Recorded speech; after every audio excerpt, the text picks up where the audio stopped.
Climate change is expected to have a severe impact on the Nile Basin, the 11 countries that make it, and the 550 million people who inhabit it. Currently, about 10% of people along the Nile Basin suffer from water scarcity. By 2040, we're looking at 35% of the population, so about 80 million people. What we're looking at essentially isn't so much that the amount of water will decline, but it will be the variability of it that will make it very, very difficult to manage. So that will mean that we will go from severe drought to heavy floods a lot more frequently than we have done over the last 60, 70 years. We're talking about failure of agriculture, of insufficient water for human needs, and so on. Egypt specifically is probably the country most dependent on the Nile alongside all the basin, because 85% of its water resources come from the Nile. And that means that it is not only subject to the variability of water streams that will come because of climate change, it also is very vulnerable to the actions of all the countries upstream from it.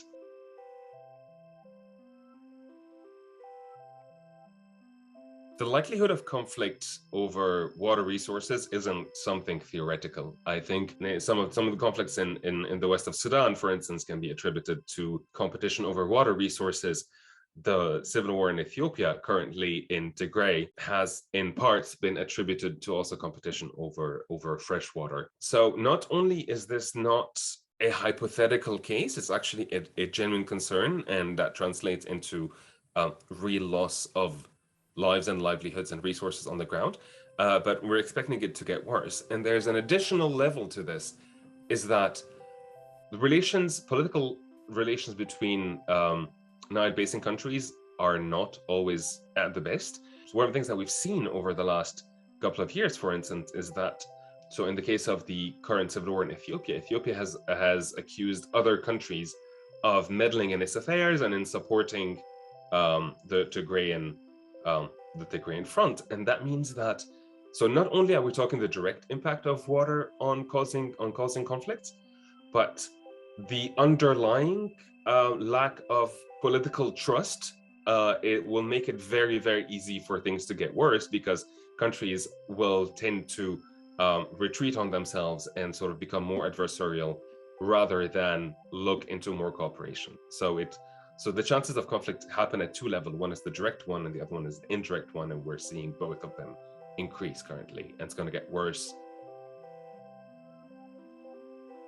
Well, what could be done is the billion-dollar question. It's quite challenging. The attempts that we've had alongside the Nile over the last couple of decades to come up with a better, shall we say, political agreement that would sort of pave the way for more cooperation have been not very good, in no small part because some countries, I want to say most notably the downstream countries, so Egypt and Sudan, have been very reticent to engage with upstream countries.